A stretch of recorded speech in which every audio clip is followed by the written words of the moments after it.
Hi everyone. Good to see you on my channel today. Today I will tell you a wonderful story. It is full of love and kindness. I hope you enjoy it and I wish you an enjoyable viewing experience. Thank you. Mom, Georgia and I are getting married, Jack told Diane at dinner. We are. That's wonderful news, son. The woman rejoiced. Have you applied yet? Not yet, but we're going to do it one of these days. And the other news is that you're going to be a grandmother. Oh, Jack, I can't believe I'm going to be a grandmother. Diana brushed away a tear. I'm so happy. Mom, why are you crying? You said yourself, happiness. I'm crying from happiness, son. Forgive me, I must have given up after my father's death. Or I'm getting old. But I react so keenly to everything now. The good and the bad. Tears are close, as they say about people like me. Mammy, you're not old at all. Don't talk badly about yourself. And I have something else to talk to you about. What's wrong? The woman was worried. She thought she had more than enough news for today. How do you feel about exchanging this apartment? What do you mean? Diana, who was under the strong impression of the news about the imminent birth of her grandson and her son's wedding, didn't quite understand. We can exchange this apartment for two, with an extra payment, of course. You'll get a one-bedroom in Georgia, and I will get a two-bedroom. Where will we get the money for the extra money? The woman changed her face. The idea of sharing the apartment was not to her liking. Well, you have some savings left from your father, replied the son. Wait, Jack, why do we have to split the apartment? After the wedding, you and Georgia can live here. There's plenty of room for everyone, especially when the baby's born. I'll help Georgia take care of the baby. I know how hard it can be for a young mom at first. That's what I thought, Mom. But George has been adamant that she won't live with the beetroot. Oh, I'm sorry, mother-in-law. Mother-in-law? Diana was horrified to hear that. Is that what your Georgia says about me? What does she think I am? Some kind of snake? Have I done something to offend her? No, Mommy, of course not. Jack hastened to reassure his mother, mentally berating himself for saying too much and hurting her. You're the best and kindest mom in the world, but Georgia thinks that mother-in-law and daughter-in-law can have a normal relationship only if they live far away from each other. See, Georgia's mom and her husband divorced because of her difficult relationship with her mother-in-law. She hated her and ate her up. She wouldn't let it go until she divorced her and Georgia's dad. Georgia learned her lesson about living on her own. Why judge people based on one bad experience? I don't know what happened between Georgia's parents. People are different. For instance, I had an amazing mother-in-law, your grandmother Betty. We lived with your father's parents for years, and never once did we have a fight. Betty was a very wise woman. She took pity on me, the dumb one, and treated me like a daughter. I grew up in an orphanage, you know. When David and I met, I didn't even know how to cook, just pasta and scrambled eggs. Betty taught me everything. And delicious soups, borscht to cook, and baked pies, and take care of the baby. She helped me so much when you were born. She was like a mother to me. I remember her so fondly. So son, not all mothers-in-law are mothers-in-law. That's what Georgia says. I understand, Mom.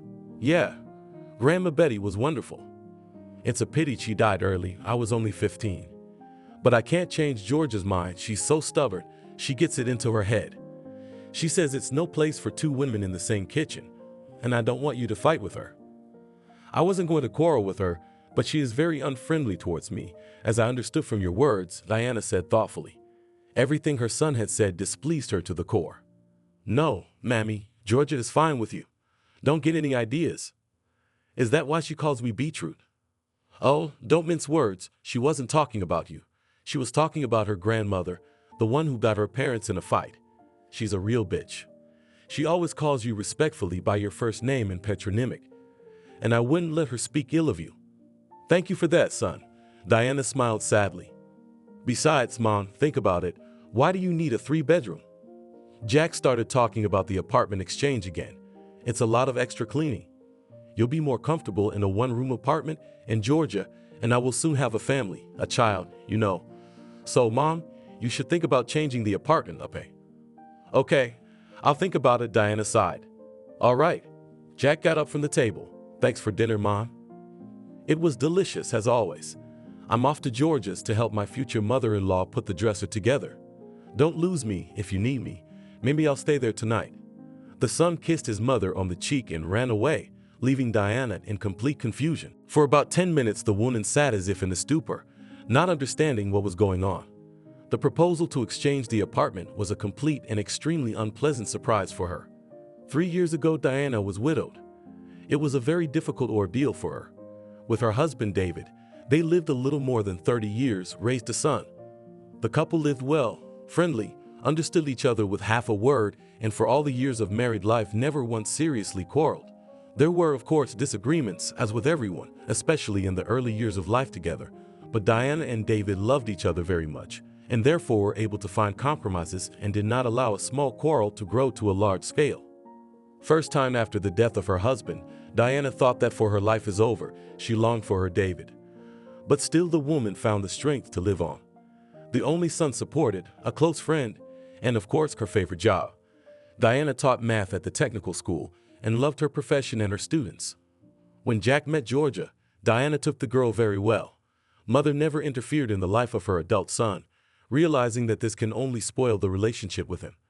But of course she was worried about her son, because Jack was already 32, and he remained a bachelor and said sometimes that he was not created for family life. And Diana wanted her son to have a family, children. She was worried about his future.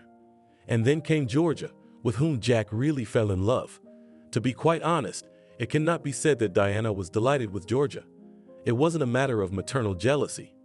On the contrary, Diana longed for her son to finally marry. But Georgia, something was in this girl repulsive.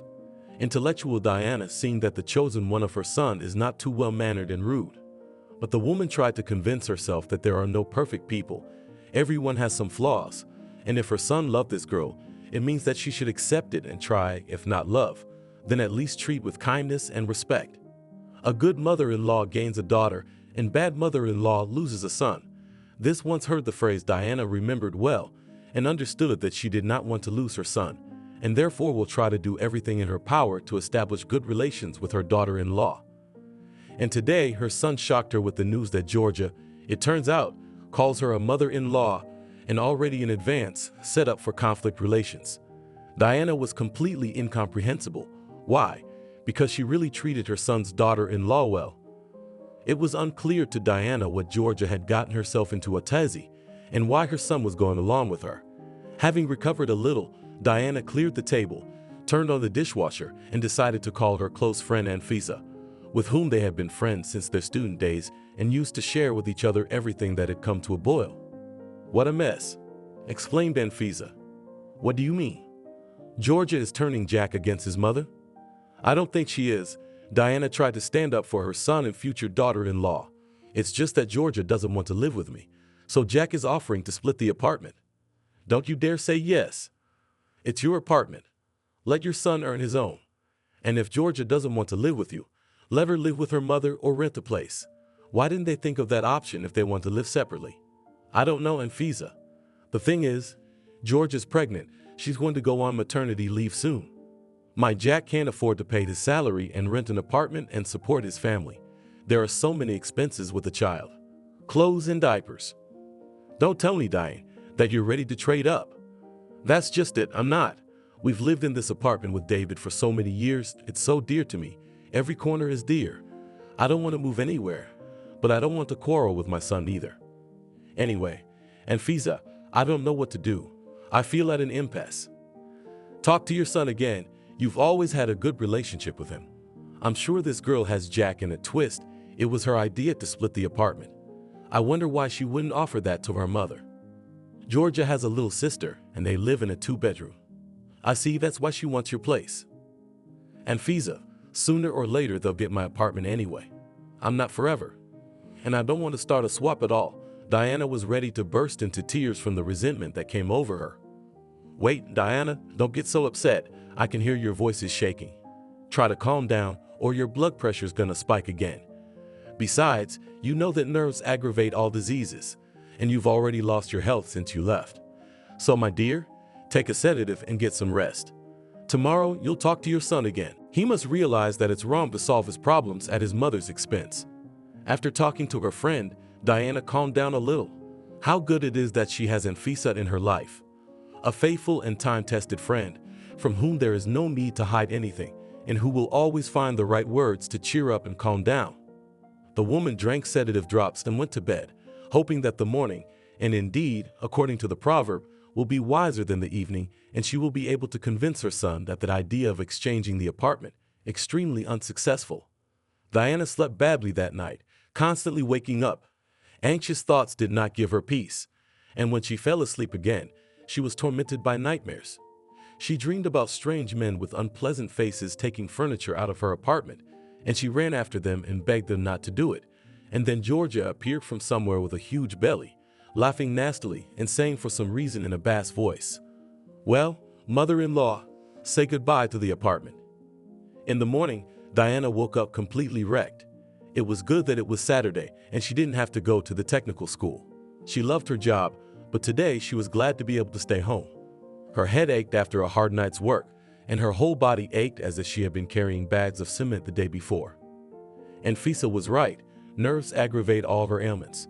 Yesterday she was very upset when Jack announced about the exchange of the apartment. Her son wasn't at home, so he'd spent the night at Georgia's and wouldn't be home until the evening.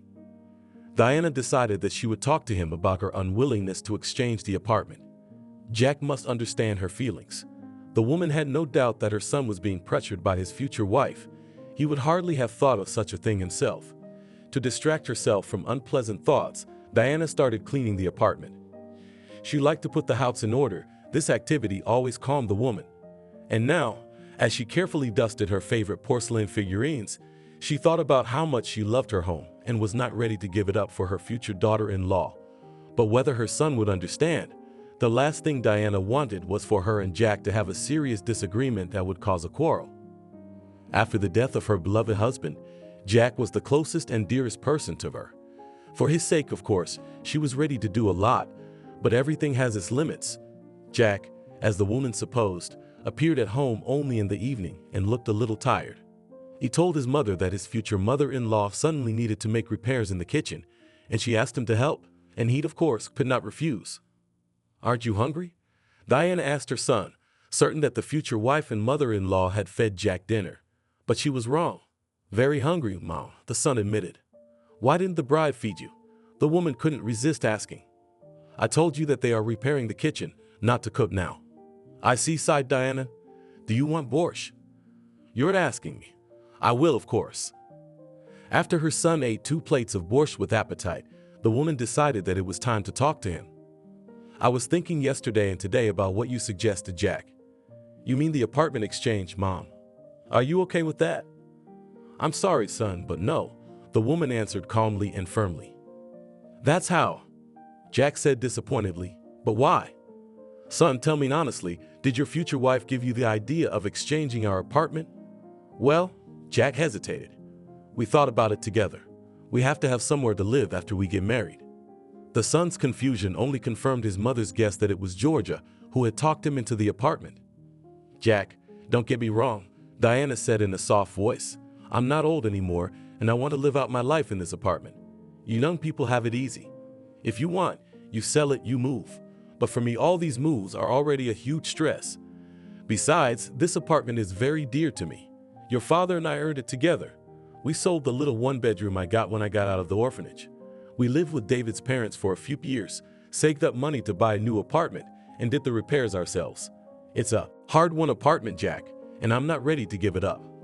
I cherish everything here. Every nook and cranny, every centimeter.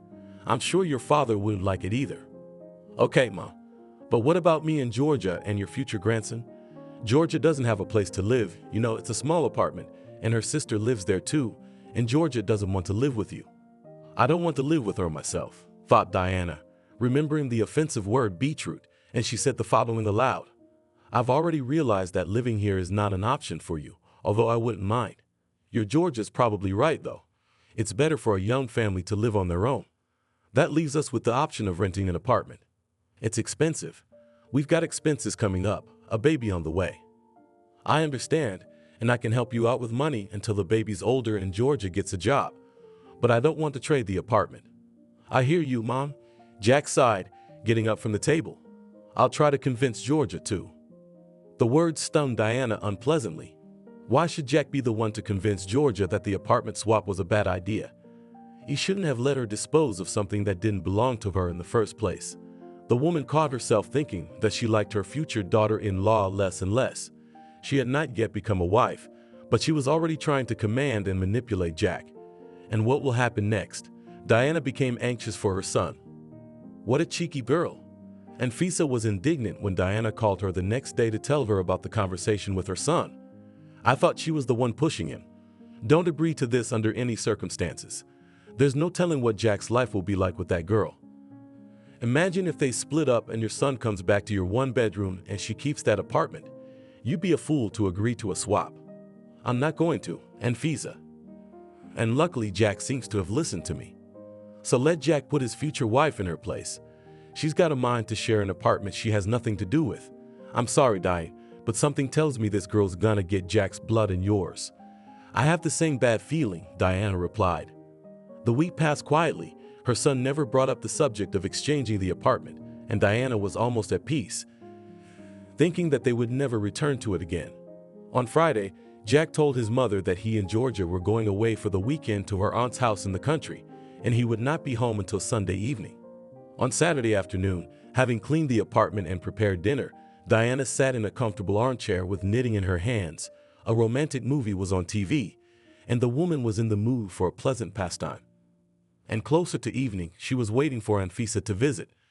The friends hadn't seen each other for a long time, and lately they had been communicating only by phone, so they decided to meet at last and have a good time talking to each other.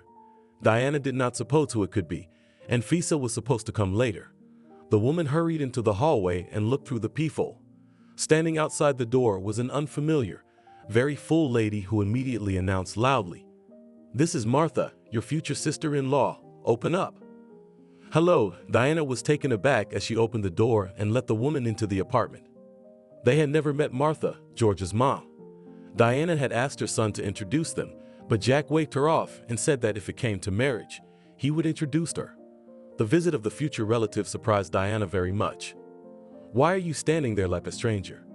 Martha smiled broadly, showing her crooked and yellow teeth. "Let's get acquainted. We're almost related. Look, I bought some cakes. Run and put the kettle on." "All right, come in," said Diana. "Oh, let's not shout, okay? We're about the same age, and we're about to be related. Of course, I'm not a lady of science like you. I didn't graduate from any institute. I'm as simple as 3 rubles. But I always say what I think." While Diana was making tea, Martha looked around the apartment without asking permission. The woman looked in all the rooms and was impressed. It was a nice apartment, big, and the repairs are expensive, you can tell. The furniture is good. We live in a simpler place. Our apartment is small. The repairs are simple. But now I've decided to renovate the kitchen. My son-in-law is helping me. Good for you. He's a handy man. That's the most important thing in a man, that his hands didn't grow out of his ass. Do you agree with me? I guess so, Diana nodded. Diana didn't like Martha's impudence, but she tried not to show it. She would have to cross paths from time to time, so she had to take Martha as she was. After all people are different. Everyone has their faults. That's how Diana calmed herself, realizing that this was not the kind of family she had dreamed of. "Are you going to have lunch or just tea?" she asked Martha. "What are you having for lunch?" Martha asked excitedly. "Chicken cutlets and vegetable stew." "Stewed vegetables?" The future sister-in-law frowned slightly. "I don't really like that, but all right, go ahead. And more cutlets, stew." Diana quickly heated up the cutlets and invited the guests to the table. "I have something to say to you, sister-in-law," Martha said in an important tone, eating the cutlets with gusto. "Speak," Diana replied, and her inner voice told her that she was about to hear something she probably wouldn't like, and the woman was not mistaken. "Since you and I are related, I think I have the right to have this conversation with you," Martha said importantly, putting another patty into her mouth. "I am a simple woman, as you know, and I speak what I think. So I'll ask you directly, Diana, why don't you want to exchange the apartment? Do not want our children and future grandson to be happy." Diana almost choked when she heard what Martha had said. That's what the future mother-in-law had really come for, not to get acquainted. So the question of the apartment was still open. She was too excited. The daughter-in-law and now her mother are still dreaming of exchanging the apartment. Why are you silent as a fish? Martha asked, taking a bite of cake. I asked you a question. Diana was amazed at the impudence of her future relative and, remembering Georgia, thought that the proverb was right. The apple doesn't fall far from the tree. What is there to think about? Martha said excitedly. It's definitely necessary to exchange the living space. What's the use of such a place on your own? And Georgia and your Jack will soon have a family, a baby on the way. And you're suggesting they live in a rented apartment? I can't believe you think of something like that. You alone in a fancy apartment, and my daughter and her family in some rented shack. What are they gonna rent it for? Your son is not an oligarch. Or are you suggesting my daughter with a baby in her arms works somewhere to pay for a rented apartment?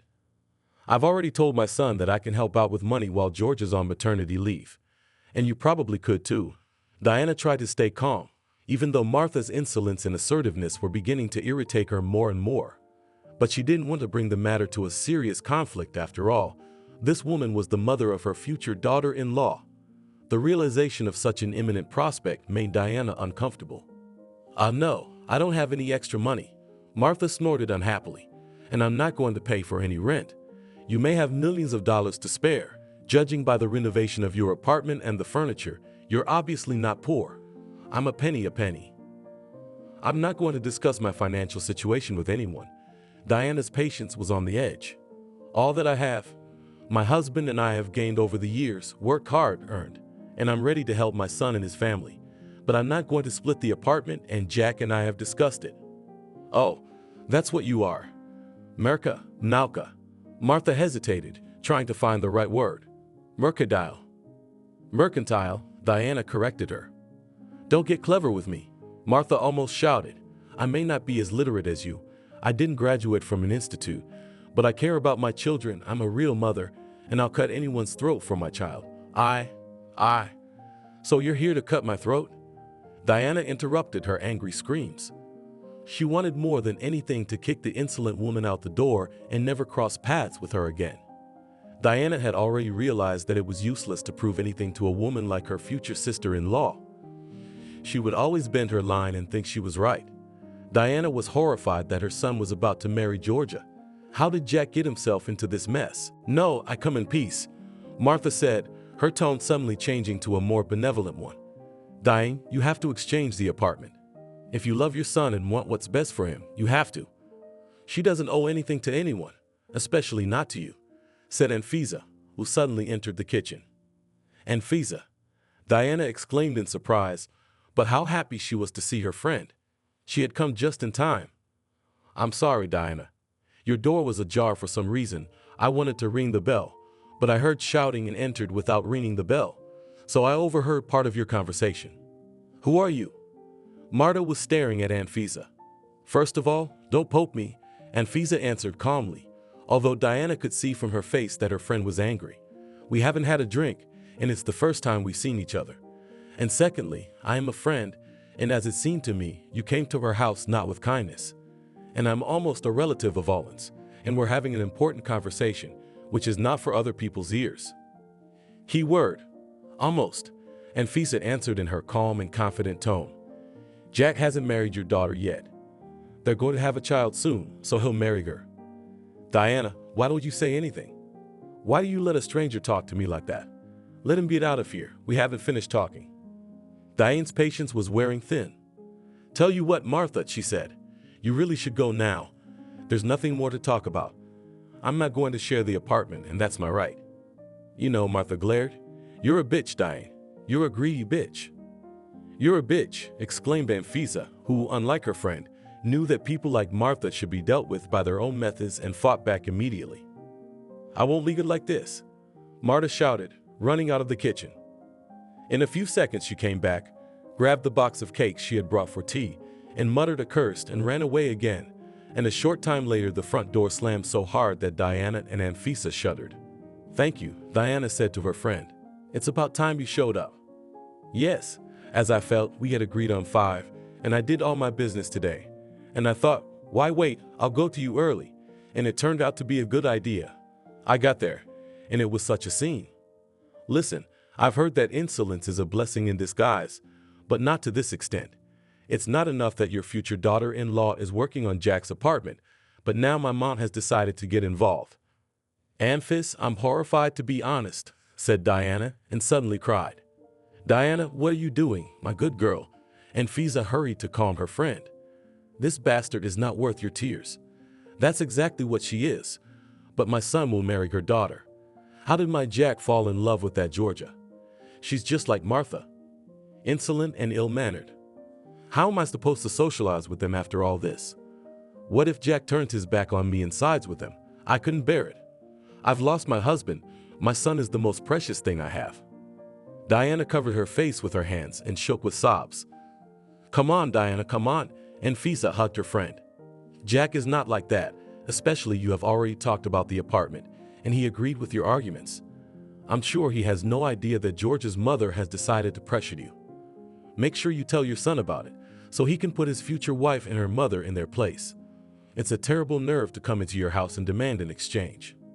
Oh, I don't feel well. Diana clutched her head, her eyes darkened, and she felt dizzy. Diana, and Fiza was afraid for her friend. Come on, I'll take you to the bedroom. Let's take your blood pressure. You can't be so nervous. How can you not be nervous? Diana sobbed, getting up from the chair, supported by her friend. I'm shaking as soon as I imagine that we'll soon be related. What kind of punishment is this? Why? I dreamed so much that Jack would meet a nice girl, start a family, have children, but I never imagined that everything could turn out like this. I'm so afraid of losing my son. Do I really have to give up my apartment? Diane, don't you dare even think about that. It's your apartment, period. You're the only one who can decide what you want to do with it. Now calm down and be quiet so we can take your blood pressure. Diana's blood pressure did spike, but not critically. And Fiza told her to lie down, covered her with a plate and gave her medicine, and went to the kitchen and put things in order. Then she came back to her friend and sat down next to her on the bed. And Fasaka, Diana said sadly, we wanted to have a good time with you, to talk about this and that, and instead I'm lying here all broken, and you're fiddling with me.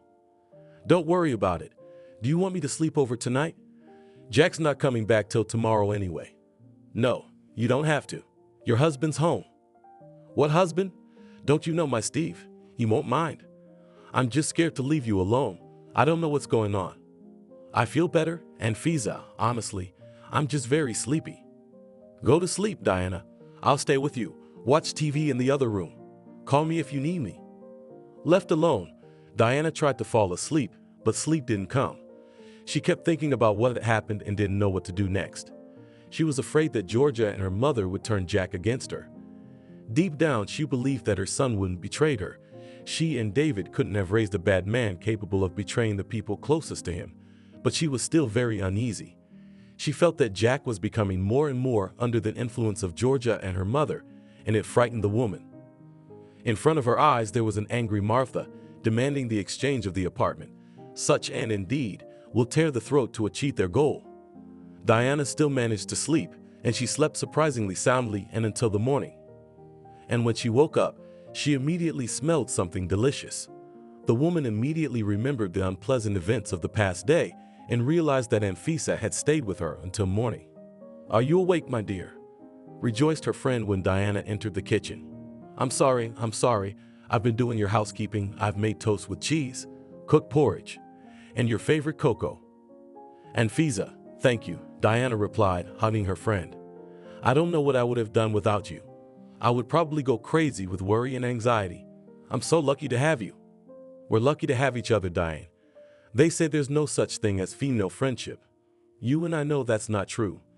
And I'm not gonna let you go crazy, you know that.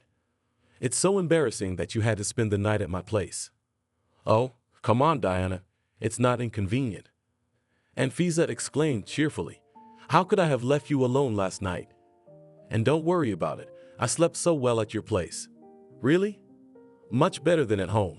Because without snoring, laughed Anfisa. Come on, sit down at the table. We'll eat porridge and toast. How are you feeling? Much better. I slept well too. That's wonderful. Sleep is also medicine. And a good night's sleep is even better. Yes, but I still feel uneasy. I can't get that boorish Martha out of my head with her demands for the apartment. Try not to let those thoughts go to your head, Diana. It's a shame for that cheeky girl to think about her. And talk to your son today. Make sure he puts Georgia and her mother in their place. They're too quick to eat someone else's loaf. And Fiza went home, but before she left, she took Diana's blood pressure and made sure that she was feeling fine. While Diana was worried about the conflict with her future mother-in-law, Marta was talking to her youngest daughter and cursing Diana. "You fucking intellectual." She's stuck in her apartment and won't give in to the exchange. She's offering Georgia and her family a place to live. Can you imagine, Betty? That's a lot of money to pay in rent, isn't it? And she's offered to let me in on it. Isn't she cheeky? But I hope Georgia won't live here with her husband after the wedding. Betty was worried. I don't want to share a room with you. I can't wait till Georgia gets married and moves out, and I'll finally have my own room. I'm sick of sleeping in your room and my sister's room. You'll have your own room, don't worry. It's not even an option for Georgia and Jack. So we'll be like herrings in a barrel, and that merchant woman alone in a 3-room palace? Is that fair?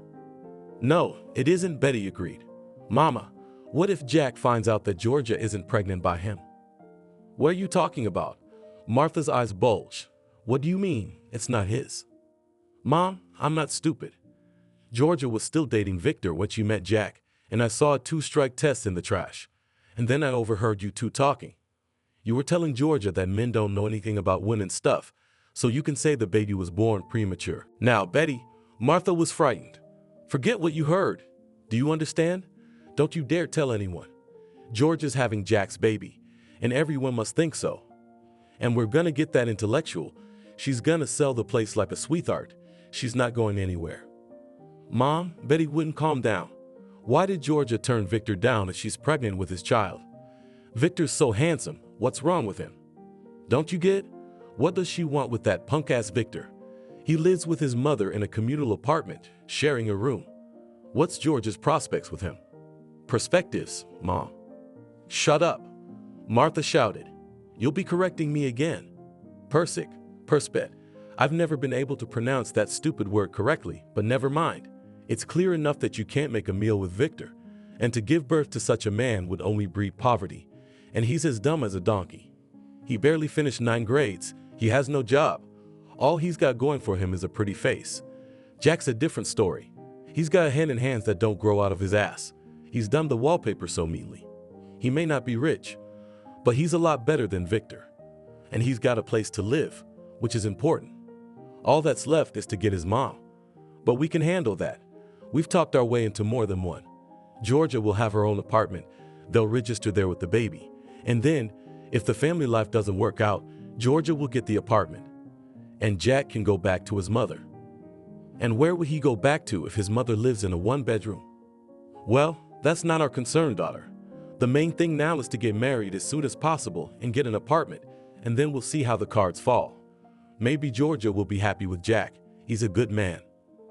The main thing is that the deception is not revealed, said Betty thoughtfully. Jack wouldn't raise another man's child. He'd kick Georgia's shameless ass. What are you saying about your sister? Martha was indignant.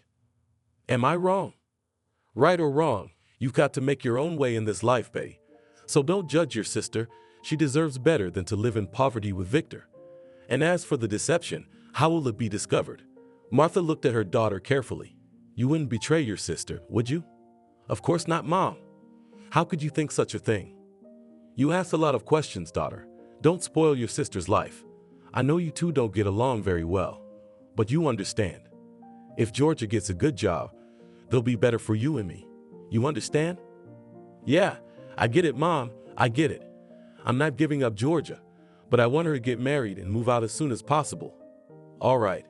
All day long, Diane was anxious to talk to her son, but she didn't get a chance to talk to Jack because her son didn't come home alone. Mom, hi, Jack shouted from the doorstep.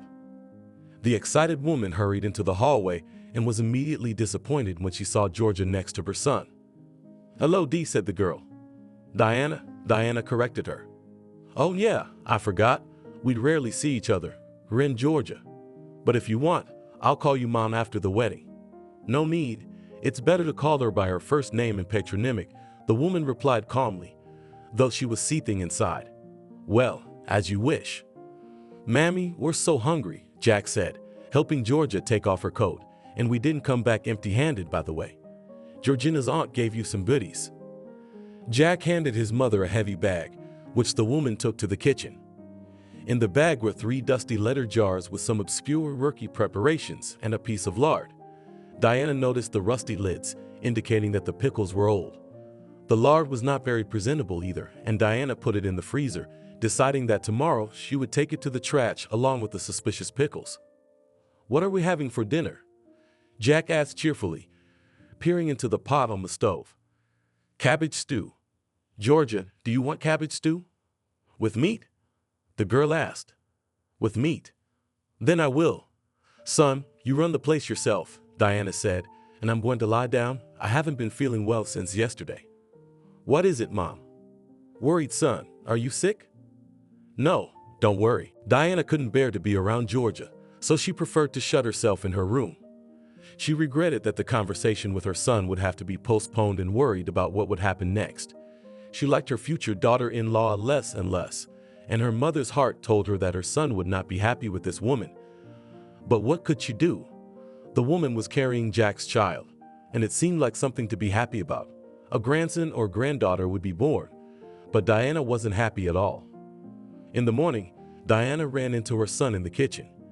Jack most often left for work before she did, his workday starting at 8 in the morning, while Diana went to the technical school depending on when she had classes with students. Today she had to be at work by 10 o'clock, but she had gotten up early on purpose because she wanted to see her son. She had no doubt that Georgia was already awake and on her way to work, but her son's fiancée wasn't in the kitchen. "Is Georgia washing her face?" Diana asked Jack. "No, Mom, she's still asleep." "Oh yeah?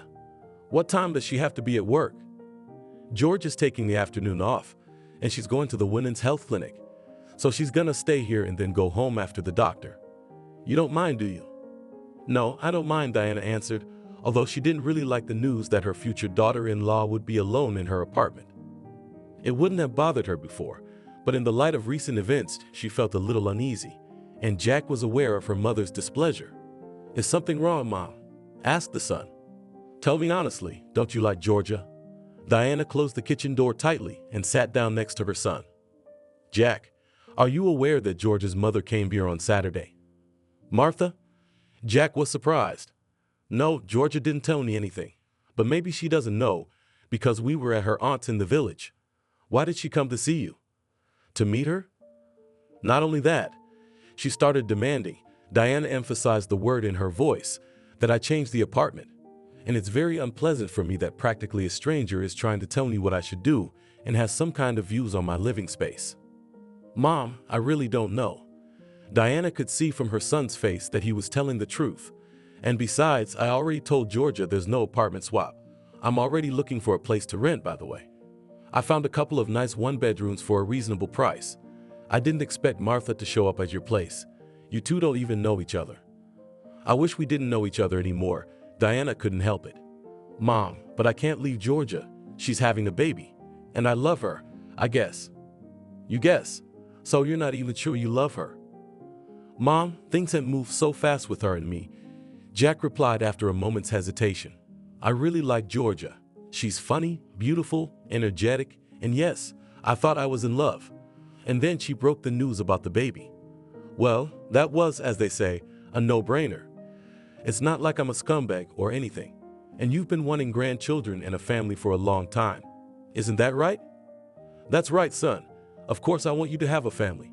A wife to make you as happy as your father and me. But Georgia, well, you said it right. She's expecting a baby, and it's really out of the question." "Mom, I'm gonna talk to Georgia again. Have her tell her mom not to push you around anymore. You're right, I shouldn't have even brought up the apartment exchange. It's yours and your dad's, even though he's no longer with us. I'll have to earn my own place. We'll rent for now, and then when the baby's older and Georgia goes back to work, we can think about a mortgage." "That's what I like, Jack. Now you're talking like a grown man. You realize you're gonna get this apartment anyway. You're my only son. But as long as I'm alive, I want to stay in this apartment. Everything here is too precious to me. This is my home. I feel good and safe here." "Mammy, I want you to live a long time. I love you very much." "Thank you, son." Diana hugged her son. "You don't know how important it is for me to hear this. I was so worried that because of this whole situation with the apartment, you and I would quarrel. You're the closest thing I have to family." "No, Mom. Why would we fight? Of course we don't. And by the way, if you ever think about taking out a mortgage, I'll help you with the down payment. Okay, Mom. Jack kissed his mother on the cheek. I gotta run off to work. I'll see you tonight. See you tonight, son. Hey, what's Georgia's due date? I noticed yesterday that she's showing a little belly. I'm not sure, Mom, but it's got to be about 2 months. After talking to her son, Diane felt much better. Jack went to work, and the woman decided to bake pancakes so that Georgia would have something to eat for breakfast. Anyway, she and Georgia will have to see each other and communicate. While the woman was kneading the dough and baking the pancakes, she couldn't stop thinking about her future daughter-in-law's pregnancy. She didn't know exactly when Jack had met Georgia, and she certainly didn't know when they'd become intimate. But if Jack said his fiancée was 3 months pregnant, something didn't add up. Of course, things happen, but Diana thought back to herself. When she'd been expecting Jack, her belly hadn't started to round until she was about 4 months pregnant, and she'd been as thin as Georgia at the time.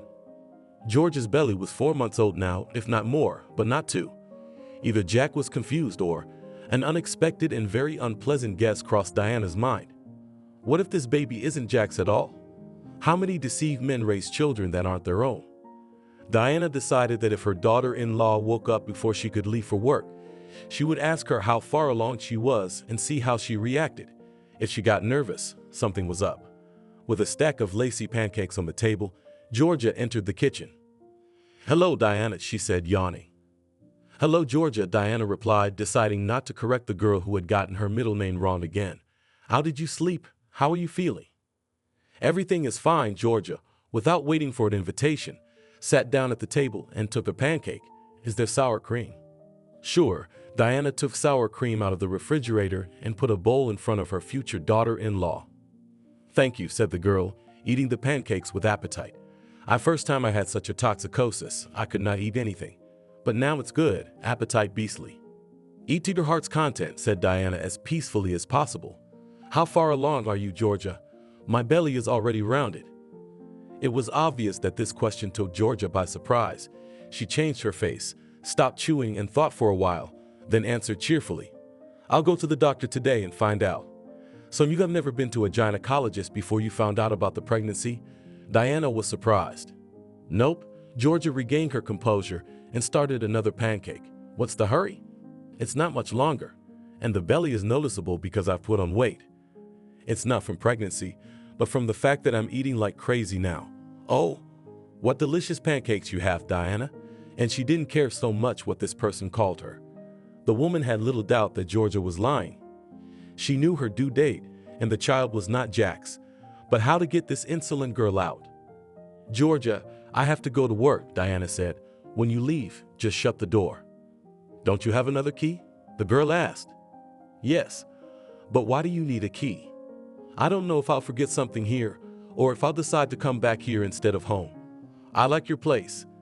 "Jack said you don't want to live with me under the same roof," Diana reminded him. "I don't want to live," Georgia nodded. "But I can come to the house, can't I?" "You can," Diana answered and hurried out of the kitchen. She was not going to give this girl the keys to her apartment and decided that she would call Anfisa in the evening. She really wanted to share her suspicions about Georgia's pregnancy with her friend. When she was alone, Georgia walked around the apartment, was displeased to find her mother-in-law's room locked, and then decided to call her mother. Martha told her daughter in vivid colors about her visit to Diana and how the greedy sister-in-law, with the support of her insolent girlfriend, had literally kicked her out of the door. "Well, did you talk to her about the exchange of the apartment?" my mother asked. "I wanted to, but anyway, she started asking me about my pregnancy turn, and I was afraid that she suspected something." "Oh, but did you get out of it?" "I think so, but still, Mom, I feel bad. I was thinking maybe I should go back to Victor. After all, he is the father of my baby." "What are you talking about, Georgia? Are you out of your mind? You want to go to Victor's apartment with a pot belly and then raise your baby there? Will live with us?" No. Don't even think about that. Even if Jack's mom doesn't agree to the exchange, they'll still get the apartment. That's when it's gonna happen." "Well, Jack's mother is in poor health. He said she's been in poor health since his father died. Her blood pressure is probably skyrocketing. Maybe she won't last much longer." "Mom, what are you talking about?" "I'm just saying. Anyway, daughter, forget about Victor. We don't need this rolling stone. You're gonna marry Jack, and that's it. Do you understand me? Yes, I understand. I'm just scared. My mother-in-law's starting to suspect something. If she tries to meddle in your relationship with Jack, I'll give her a hard time. You'll give birth to a baby. Say it's 7 months old. It happens. Everything will be fine with us, daughter. Don't doubt it. Okay, Mom, Georgia agreed with her mother. Betty, Georgia's younger sister, had been jealous of her since she was a little girl. First of all, Georgia was good-looking. Her face and figure had not been spoiled by nature, whereas her younger sister had not received such bounty from nature. The girl remembered well one unpleasant conversation she had overheard between her mother and Aunt Leslie. "Oh, Leslie, why did it have to be like this? I have Georgia just like a doll, a beauty so born, hair thick, figure, a sight to behold, but Betty was unlucky. The appearance as an axe chopped, and the figure is not square, and on the head 3 hairs. Why do you say that about your own daughter? Her own child is usually the prettiest," Leslie objected. "That's true, I love both Georgia and Betty, but I'm not blind. I can see how different they are. I look at Betty, and I wonder if anyone would marry her, with all that she's got. Georgito's sure to have a lot of suitors. Wait, maybe your Betty will grow up and get prettier. It happens that an ugly duckling turns into a beautiful swan." It was probably after this overheard conversation that Betty began to envy her sister and to hold a grudge against her. Georgia was better at school, a good student, while Betty could barely crawl from a D to a C. And it seemed to Betty that her mother liked her older sister better because she was prettier and smarter. Betty never turned into a beautiful swan when she grew up, and no cosmetics could not disguise the rough features of her face, and fashionable things that she wanted to wear only emphasized the shortcomings of the figure. Her envy of her sister grew stronger every time she looked at her chiseled figure in tight pants or a short skirt, and her personal life was not going well. The guy she liked didn't pay attention to her, and if any of the men looked in her direction, it was either someone much older or not Apollo in appearance. And Betty liked good-looking guys, the kind her older sister dated, but they wouldn't even look at Betty. When Georgia started dating Victor, Betty liked the young man very much, and she liked him as a friend. For the first time, she looked at her sister's boyfriend not as a man she'd like to date, but as someone to be friends with. Victor was kind to Betty and even sometimes gave her small gifts. And then suddenly Georgia gave Victor the runaround and switched to the more promising Jack. When Betty found a used pregnancy test in the bucket, she realized that her sister was expecting a child with Victor, but she was going to marry Jack. Betty wondered what she should do. On the one hand, she wanted her sister to get married and vacate the room. On the other hand, she felt bad for Victor because she knew he loved Georgia and would be glad to hear about the baby. He was the only thing missing, Georgia thought as she approached the clinic. Victor stood on the porch and smiled at her. "Hi," he said. "Hi," the girl replied, intending to walk past. "Wait, Georgia," said the young man, touching her arm. "What do you want?" Georgia yanked her hand away. "To talk. Why did you keep from me that you were expecting a child? Because this baby is not yours, okay? Anyway, I'm getting married soon. To the father of my baby. Let me through. Georgia, I love you." "And I don't love you," the girl said as she walked briskly into the clinic building. How had he gotten here? How had he known she was pregnant? These thoughts swirled in the girl's head as she waited for her turn to see the doctor. Only her mother, sister, Jack, and future mother-in-law knew that she was going to the clinic today. The last two could not be taken into account. It turns out that either her mother or Betty had told Victor. Her mother couldn't. She couldn't stand him. That leaves Betty. But why would she do that? Georgia was seething with anger at her little sister, who gave her the right to pry into someone else's life. What was she going to do now? If Victor didn't calm down and Jack eventually found out about the deception. When Georgia left the doctor's office, she saw Jack in the hallway. "I managed to get off work early, so I thought I'd meet you. I want us to look at the apartment I'm going to rent for us." "What kind of apartment?" "It's got everything you need, and it's well maintained. It's clean. And if there's anything we need, we can buy it. It's a big room, so there's plenty of room for a crib. It's not far, it's only 10 minutes away." "Okay, let's go," Georgia grudgingly agreed. She didn't like the idea of renting. She wanted to live in her own apartment and hoped Jack's mother would agree to the exchange, but she didn't want to argue with her fiancé now. "What did the doctor say?" the young man asked as soon as they left the clinic. Is the baby all right? Yes, Georgia replied, startled to find Victor still standing on the porch, waiting for her. Seeing that Georgia was not alone, Victor did not approach her, but glanced at his rival. Let's go quickly, the girl said, taking Jack under her arm. Why did you tell Victor about the baby? Georgia shouted as soon as she got home. You did it, didn't you? There was no one else. Yes, I did. The sister wouldn't deny it. Why? Who gave you the right to meddle in my life? Sorry, I couldn't resist. Yesterday I met Victor on the street. We got to talking. He asked about you. So I told him the truth, that you're expecting a baby and you're getting married. And Victor guessed that you were pregnant by him. He's not as dumb as you and Mom say he is. What's going on here? Marta shouted, rushing into the kitchen with heavy bags. I can hear you yelling in the entryway. Mom, she told Victor everything? Told him what? What? About the baby. He was waiting for me outside the hospital today. Oh, for fuck's sake. Martha fell on a stool. Betty, are you crazy? You gave me your word that you wouldn't tell, that you wouldn't betray your sister. I just feel sorry for Victor. He's a good man. He treats me like that. Then you should marry Victor yourself if you like him so much. Georgia screamed. He loved you, answered Betty and left the kitchen. What are we going to do now, Mom? Georgia asked. What if Victor doesn't live up? If he tells Jack everything? The mother-in-law was starting to realize the baby wasn't her son's. Mom, I had an ultrasound today, and they gave me an exact due date. So if I stay with Jack, I'm gonna have to say the baby was born 6 months old. Oh, honey, I don't know. Martha's heart was racing. Oh, I'm feeling a little sick. Give me a glass of water. Georgia poured water for her mother and handed her a glass.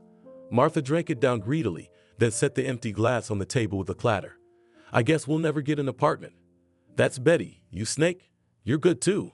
I should have had an abortion while the term was still small.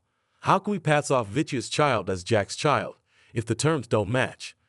If Jack can be fooled, his mother will understand everything. Why did you have an abortion, you fool, while the term allowed? Mom, what abortion? What are you saying? What am I saying? I thought I had at least one daughter who was smart like me. And you're just as stupid as Betty. You're both stupid like your daddy. You had to get pregnant by a poor bastard. Now go and live in his communal flat, you brainless fool. I'll go. It's better than with you, screamed Georgia, grabbed her bag and ran out of the apartment. At the entrance, Victor was waiting for her with a bouquet. You're so stubborn, said the girl. She had already made up her mind. Anfisa, I have good news, Diana called her friend. What is it? Jack came to his senses and decided not to marry Georgia, guessed her friend. That's right. Georgia confessed to him that she wasn't pregnant with his child, so she went back to the father of her child. And how is Jack? Upset? You know, not really. I actually think he's relieved, too. He's not happy that Georgia lied to him for so long, but it's better that the lies are out now than later when they're married. I'm so happy for you, Diana. God has taken you away from that insolent and deceitful family. That's true, but they got on my nerves. 6 months later, Jack met a nice girl. She worked as a nurse at the clinic and came to Diana's house to give her injections. Between Catherine and Jack flashed sympathy, and they began to meet. And Diana very much hopes that this time her son will do well. Modest and kind Catherine likes her very much, and about Georgia and her mother, the woman tries not to remember. It was and was, well, that remained in the past. Georgia quarreled with her mother, resenting her for calling her a fool and regretting that her daughter did not get rid of the child. The young woman lives with Victor and her young son in a communal apartment.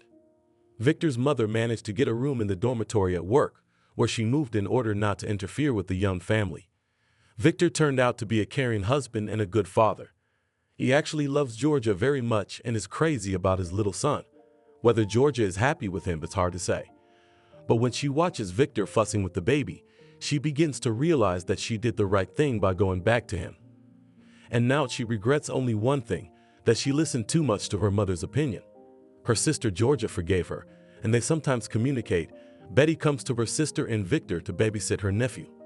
Her envy for Georgia is almost gone, and in addition, the girl has a young man, and she hopes for a soon family happiness. But with the mother of both sisters, relations are spoiled. Betty and Martha almost do not talk, despite the fact that they live under the same roof. Martha can't forgive her daughters for failing to get Diana's apartment and believes that she has brought up ungrateful and stupid girls. Thank you for watching this video to the end. Subscribe to the channel. Like it, write comments if you like the story, and see you on the channel.